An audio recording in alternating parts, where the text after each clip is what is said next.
The first thing I do as a clinician, if someone comes to me and says they're depressed, is ask myself a question. Well, what does this person mean by that? So I have to find out, because maybe they're not depressed, maybe they're hyper anxious, or maybe they're obsessional. There's various forms of powerful negative emotion. So they need to be differentiated. But then the next question you have to ask is, well, are you depressed? Or do you have a terrible life? Or is it some combination of the two?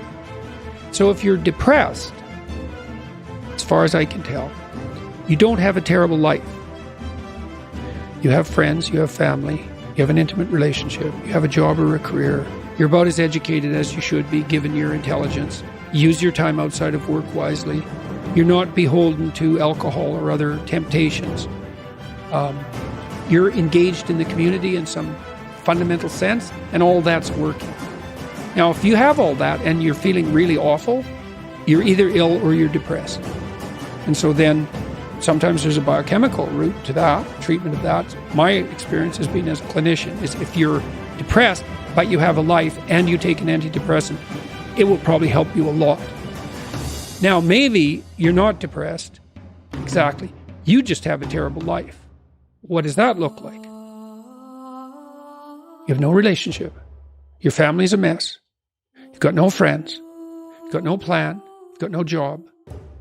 You use your time outside of work not only badly, but destructively. You have a drug or alcohol habit or some other vice, pornography addiction. You are completely unengaged in the surrounding community. You have no scaffolding whatsoever to support you in your current mode of being or you move forward. And then, as a therapist, well, you do two things. Well, if it's depression per se, well, like I said, there's sometimes a biochemical route, a nutritional route. There's ways that can be addressed. It's probably physiological if you're, at least in part, if you're depressed but you have an okay life. Sometimes it's conceptual. You can turn to dreams, sometimes to help people, because dreams contain the seeds of the potential future. And if your person is a real good dreamer and you can analyze dreams, that can be really helpful. But that seems to be only true for more creative people. And for the people who just have a terrible life, it's like, okay, you have a terrible life. Well, let's pick a front. How about you need a friend, like one sort of friend. Do you know how to shake hands and introduce yourself? I'll have the person show me. So let's do it for a second. So, yes, hi, I'm Jordan. And people don't know how to do that. And then they can't even get the ball rolling. For the listener, Jordan just gave me a firm handshake. Yeah, as opposed to a dead fish.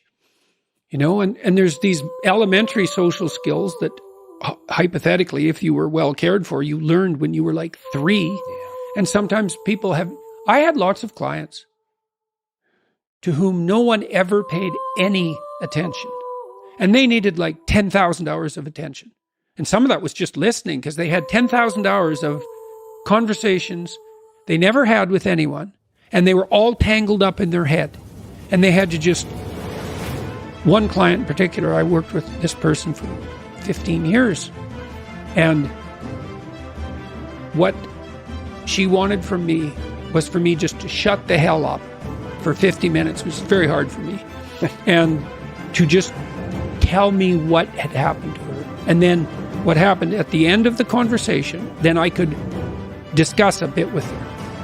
And then as we progressed through the years, the amount of time that we spent in discussion increased in proportion in these sessions, until by the time we stopped seeing each other and my clinical practice collapsed,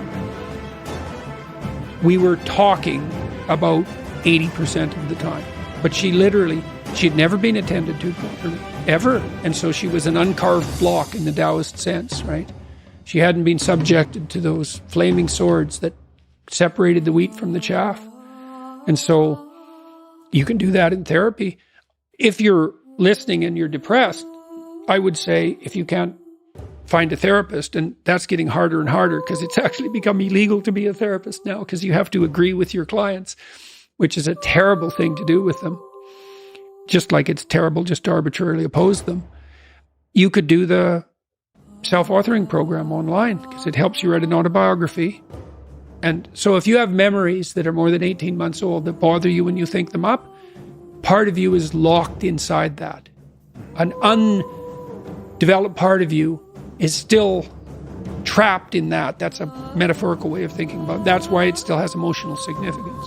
So you can write about your past experiences, but I would say wait for at least 18 months if something bad has happened to you, because otherwise you just hurt yourself again by encountering it. You can bring yourself up to date with an autobiography. There's an analysis of faults and virtues, like for present authoring, and then there's a guided writing exercise that helps you make a future plan. That's young men who do that could go to college. Young men who do that, 90 minutes, just the future authoring, 90 minutes. They're 50% less likely to drop out. That's all it takes. So sometimes depression is this heavy cloud that makes it hard to even make a single step towards it. Or you said isolate, make a friend. Oh man, sometimes the first step is extremely difficult. Oh my God, sometimes it's way worse than that. Like I had clients who were so depressed they literally couldn't get out of bed. So what's their first step? It's like, can you sit up once today? No. Can you prop yourself up on your elbows once today? Like you scale back the dragon till you find one that's conquerable, that moves you forward. There's a rubric for life.